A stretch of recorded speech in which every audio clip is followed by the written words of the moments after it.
የእግዚአብሔር የቃል ኪዳኑን ታቦት እዚህ ቦታ ላይ በሰራው በሚያምር ቤተ መቅደስ ውስጡ ስትገባ ወርቅ በወርቅ ጣሪያው፣ ግድግዳው ወርቅ፣ መቅረዙ ወርቅ፣ የህብስት ገበታው መቅረዙ ከንጹህ ወርቅ ነው የተሰራው።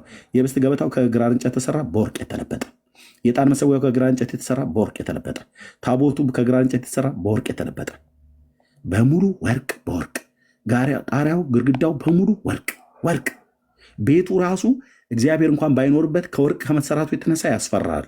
እዚህ ጋር የተሰራው ቤት፣ በዛ ቤት ውስጥ የእግዚአብሔር ክብር ነበር። ታቦቱ እዛ ነበር።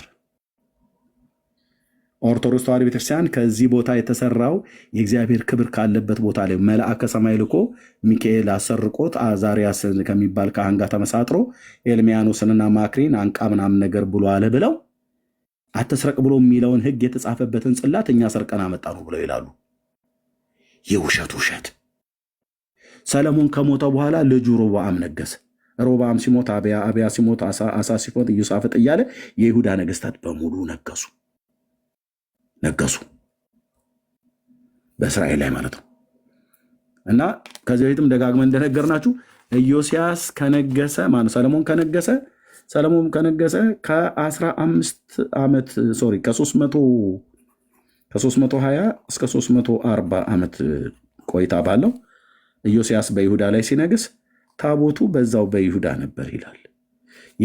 የዳዊት ልጅ ሰለሞን በሰራው ቤት ውስጥ አኑሩት እንጂ ከዚህ በኋላ ሸክም አይሁንባችሁ። አሁንም አምላካችሁን እግዚአብሔርና እስራኤልን አገልግሉ፣ አምላካችሁን እግዚአብሔርና ሕዝቡን እስራኤልን አገልግሉ ብሎ አላቸው ይላል ሁለተኛ ዜና መጽሐፍ ምዕራፍ 35 ቁጥር 3 ላይ። ይሄ ማለት የኢትዮጵያ ኦርቶዶክስ ቤተክርስቲያን ታቦቱን በሰለሞን ዘመነ መንግስት አምጥቼዋለሁ ብላ የምትለው ውሸት ነው ማለት ነው። ሰለሞን ከነገሰ ከ320 እስከ 340 ዓመት ቆይታ በኋላ በ640 ነው የነገሰው የይሁዳ ንጉስ ኢዮስያስ። በዚህ ዘመን ነቢዩ ኤርሚያስ የተነሳው ሰለሞን 970 ላይ ነው የነገሰው። ከ970 እስከ 930 ማለት ነው። ኦኬ። በዚህ ያህል የዘመን ርቀት ውስጥ ታቦቱ እዛው እስራኤል እዚህ ቤት ውስጥ ነበር። አሁን መስኪር ነው ያለው እዚሁ ቦታ ላይ መቅደሱ ነበር። ባቢሎናውያን ከመምጣታቸው ከ54 ዓመት በፊት ኢዮስያስ እዚህ ነግሷል። ኢዮስያስ ይሄ 640 ላይ የነገሰው ማለት ነው። 640 ላይ ከነገሰ ኢዮስያስ ከነገሰ ከ44 ዓመት በኋላ ነው ባቢሎናውያን የመጡት እና ቤተ መቅደሱን አፈረሱት። ያኔ ሲመጡ ታቦቱ ነበረ እስከዚህ ዘመን ድረስ። ኦርቶዶክስ ምን ትላለች? በሰለሞን ዘመነ መንግስት ነው ያመጣው ትላለች። እኛ ወንድሞች እናቶች፣ አምላኬ የህዝብህን አይን ክፈትለት። ሰው እንዴት በውሸት የአምላክ ቃል እየተናገረ መጽሐፍ ቅዱሳቸው እየተናገረ ስለዚህ ወንድሜ የጠየቀኝ ፍልስጤም ድምፅ አለ። ቀድሜ የጠየቀኝ ፍልስጤማውያን ማርከው የወሰዱት ሳኦልም ዳዊትም ሰለሞንም ከመንገሳቸው በፊት ነው። በሳሙኤል ዘመን በኤሊ ዘመን ማለት ነው። ዘመነ መሳፍንት ይባላል ያ ዘመን። ፍልስጤም ማለት ባቢሎን አይደለም። ፍልስጤም ራሱን የቻለ ምድር ነው። ባቢሎን ደግሞ ራሱን የቻለ ምድር ነው። ባቢሎን የአሁኗ ኢራቅ ማለት ናት። ፍልስጤም ደግሞ የአሁኑ ፍልስጤም ማለት ነው።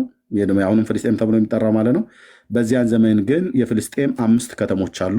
5 ነገስታት አሏቸው። አይ ቲንክ መኳንንት 5 መኳንንት አሉ። ከነዛ ውስጥ አንዱ ጋዛ፣ አስቄሎና እና አቃሮን፣ አዛጦን፣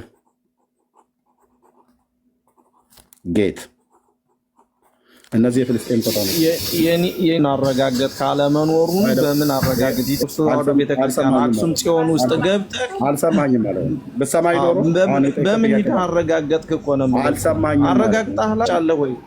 ሚዩት አድርገው። አልሰማኝም ነው በቃ ተው። አንተ አልሰማህም ማለት ጠጋ ሰው አለ። ኦኬ። ስለዚህ የፍልስጤም ግዛቶች የሚባሉት በዚያ ዘመን እነዚህ ናቸው። አንደኛ ማሶረ ኢያሱ 13 ላይ ማለት ነው። ኦኬ ሰማው። በፍልስጤማውያን ተማርከው ከሄደች በኋላ ተመልሳ መጣለች። ታቦቷ ወደ እስራኤል ተመልሳ ከመጣች በኋላ በንጉሥ ሰለሞን ልጅ በንግሥተ ሳባ ልጅ ተመልሶ ታቦቱ ወደ ኢትዮጵያ ምድር ገብቷል ነው። ስለዚህ አንተ ኢትዮጵያ ውስጥ እኛ ገብቷል ብለን እየነገርንህ ስማኝ እንጂ ስማኝ። መቼ ነው ወደ ኢትዮጵያ የመጣው ንገረኝ።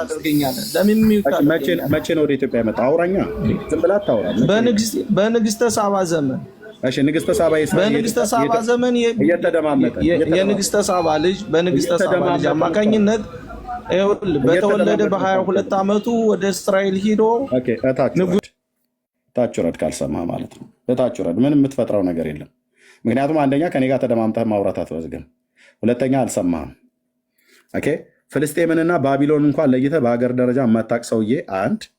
ቅድምም ጠይቄህ ሰለሞን መቼ ነው የነገሰው ብዬ ስጠይቅህ አላቅም አልከኝ። ሰለሞን ስንት ዓመት ነገሰ ብዬ ስለ አላቅም አልከኝ። ንግስቲቱ ወደ ሰለሞን ጋር ከመሄዱ በፊት ሰለሞን ቤተ መቅደሱን ሰርቶ ጨርሷል ብዬ ስለ አላቅም አልከኝ። ልጁ ከተወለደ በኋላ ወደ ሰለሞን ንግስቲቱ ልጁን ስትልከው ስንት ዓመቱ ነበር ብዬ ስለ አላቅም አልከኝ። ሳባ የኢትዮጵያ ንግስት ነችው ብዬ ስለ አላቅም አልከኝ። ከዛ አራተኛ ዕድል ነው የሰጠው። ስለዚህ በአላቅም የዘጋ ሰውዬ ፍልስጤምንና ባቢሎን እንኳን ለይታ አታውቅም። ወደ ፍልስጤማውያን የተወሰደበት በሳሙኤል ዘመን ነው፣ በካህኑ በኤሊ ዘመን በአንደኛ ሳሙኤል መጽሐፍ ምዕራፍ 4 እና ምዕራፍ 5 ላይ ያኔ ፍልስጤም የሚባለው ምድር ጋዛ፣ አሽኬሎናና አቃሮን፣ አዛጦንና ጌትን እነዚህ አምስቱን የፍልስጤም ከተሞች ይህ ምን ይላል ያካትታል ማለት ነው። ከየት ነው ያመጣው ይህንን ኤርሚያስ? ዝም ብለህ ነው እንዴ? ዝም ብለህ በቃ አንዱ ዝም ብለህ ተመቼ ብለህ ነው የምታወራው ብለህ ካልከኝ የምን እንደዚህ ማውራት? እሺ ያው ብራዘር አንደኛ ሳሙኤል መጽሐፍ ማነው ኢያሱ መጽሐፍ ምዕራፍ 13 አይደል ያልኩህ? ያው ብራዘር ምን ይላል? ኢያሱም በሸመገለ በዕድሜው ማረጀ፣ እግዚአብሔርም አለው አንተ ሸመገለ ዕድሜም ማረጀህ፣ ያልተወረሰች እጅግ ገና ብዙ ምድር ቀርታለች። የቀረችው ምድር ይህች ናት፣ የፍልስጤማውያን እና የጌሹራውያን አገር ሁሉ ካለ በኋላ በግብፅ ፊት እስካለው እስከ ሺዎር ወንዝ ድረስ በኩል እስካለችው የከነዓናውያን ሆነ እስከቆጠረችው እስከ አቃሮን ዳርቻ ድረስ ጋዛ፣ አዛጦን፣ አሽኬሎና፣ ጌት አምስቱ የፍልስጤም መኳንንት ይላል። አትንተፋተፍብኝ መተህ ወይ ጥሩ ጥያቄ ጠይቅ ወይ መጽሐፍ ቅዱስ አንብብ። እነዚህ ናቸው። ኦኬ እነዚህ ናቸው የእስራኤል የፍልስጤም መኳንንት ተብለው የሚባሉት አምስቱ እነዚህ ናቸው የፍልስጤም ከተሞች ተብለው የሚባሉት የነበረው ማለት ነው። አሁን ከጋዛ ውጭ ሌሎቹ በሙሉ በእስራኤል ተማርከዋል ማለት ነው። በኢያሱ ዘመን ግን ገና ያልተወረሰች ምድር ቀርታለች አለ። የሚወረስ ምድር ስለነበረ ነው። የአምላካችን ቃል እንዴት እንደሆነ አስብና አናደድኩህ። ክብር ለመድኃኔዓለም ይሁን። ቻለው ከንፈርህን ንክስ አድርግ። የምታወራው ከኤርምያስ ጋር ነው። አምስቱ የፍልስጤም መኳንንት የተባሉት እነዚህ ከተሞች የፍልስጤማውያን ከተሞች ነበሩ።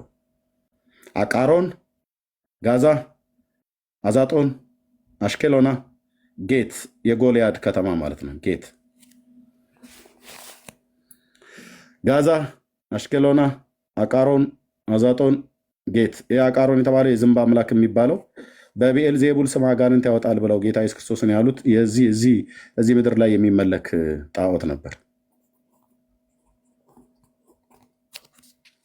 ኦኬ ታዲያ ፍልስጤምንና ባቢሎንን ያለየ ሰውዬ ሰለሞን መቼ ነገሰ ተብሎ ሲባል የማያውቅ ሰው ንግስቲቱ ወደ ሰለሞን ጋር ሄዳ ስንት ጊዜ ቆይች ብዬ ስለው ቅድም አንዱ ምን አለ? 3 ዓመት ተቀምጣለች አለ።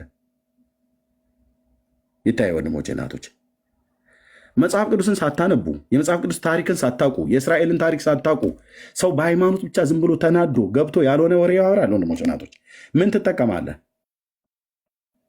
የምታወራውን በመጀመሪያ ወቅ፣ እኔም የማወራውን ለወቅ።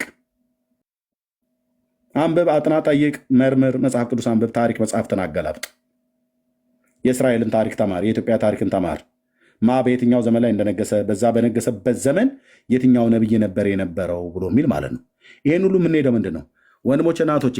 ሰለሞን መቼ እንደነገሰ ስታውቁ፣ በነገሰ በስንተኛው ዓመት ቤተ መቅደሱን መስራት እንደጀመረ፣ ቤተ መቅደሱን ለመስራት ስንት ዓመት እንደፈጀበት፣ ንግስቲቱ ወደ እሱ ጋር እንዴት እንደሄደች፣ ከዛ ልጇ ተወልዶ ወደ ሰለሞን የሄደበት ዘመን ስንት እንደሆነ፣ ይህን ሁሉ ስታሰሉት የኦርቶዶክስ ውሸት ግልጽ ሆኖ ይታያቸዋል። ግልጽ ሆኖ ያለ ድንግዝግዝ ማለት ነው።